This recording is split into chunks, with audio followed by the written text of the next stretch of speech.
I can barely say this out loud. 600 feet above Chicago, Nik Wallenda last night did what few others would even dream of attempting. He crossed from one skyscraper to another along a steel cable the width of a nickel, without a net, without a harness. Oh, did I mention one of the times he was blindfolded? Up until recently, I thought it was impossible to walk a wire without vision. My parents always taught me to focus on the other end. That was the solid rock, and focus on that. You'll make it across to the other side. And to take that important element out was extremely challenging. And really, it was challenging. I learned that wire walking was definitely second nature to me. 7 generations in 200 years, it's in my blood. I started walking at 2 years old, but definitely challenging mentally. It was very, very draining. And that's why once it was go time, there was no time to think about it. I knew I had to get over that wire. Right, of course, it was all broadcast live on the Discovery Channel. Joining us to talk about this, Professor Robert Thompson. He's the director of the Center for Media Studies at Syracuse University. And Professor, you know, I don't think any of us want to take anything away from Nik Wallenda here. That is incredible skill that he displayed. I don't think that's anything that anyone could ever do. It's very impressive. The question is, should it be on TV? There's no net, there's no harness. I just keep on thinking, what will we be talking about today if he fell? That's absolutely right. And yeah, let's all agree. Nik Wallenda is a very talented guy. What he does incredibly well. And I've always been a defender of reality TV. I've taught courses on the circus where we talk about Nik Wallenda's many relatives.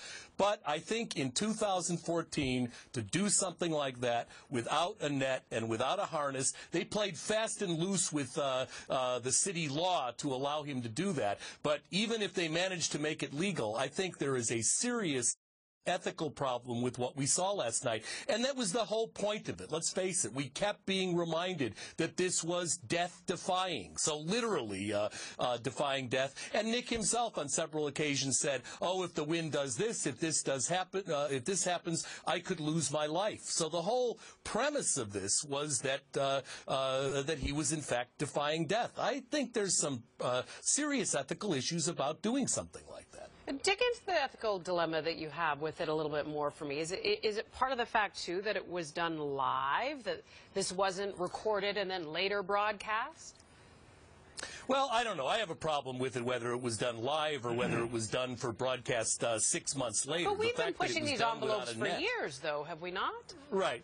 Well, we have. We've been doing it back since the Roman times and before. But we're not in Roman times anymore. When he crossed the Niagara Falls, they said, sure, you can cross Niagara Falls. Oh, by the way, you'll be wearing a harness. And nobody talks about that Niagara Falls one as much as they do about his Grand Canyon one, because that one was without a harness. Now, and it was on a 10-second delay, so I guess if something horrible would have happened, they would have cut away. But it's the law part of this that really bothers me. I guess the city of Chicago has a law which says people over 20 feet have to have a harness. And they say, oh, but that was for in case employers were going to exploit their employees by making them do dangerous things. Okay, that's fine. But they gave a dispensation to Nik Wallenda because they said it was his choice to do it. Now, if I'd have driven down Wacker Drive last night in my car, I might have chosen not to fasten my seatbelt, and I'd have still gotten a ticket for it. Yet, 600 feet above me, Nik Wallenda is able to be walking across a penny-sized cable. That seems to me not consistent. You know, and the other thing is, I bet we're going to see more of this as we enter this new fractured television world with appointment viewing. How is he going to do more than this next time?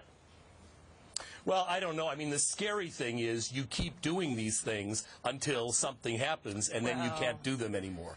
And when we've seen that with his relatives, who we kept being reminded about as well. So there's such a desperation for live television that's kind of fragmented audience proof, and this is the kind of thing we see. By the way, if he'd have had a harness on, I think this would have been a fine bit of entertainment. It's doing it. Working without a net ought to be a metaphor. It ought not to be something people do literally above streets.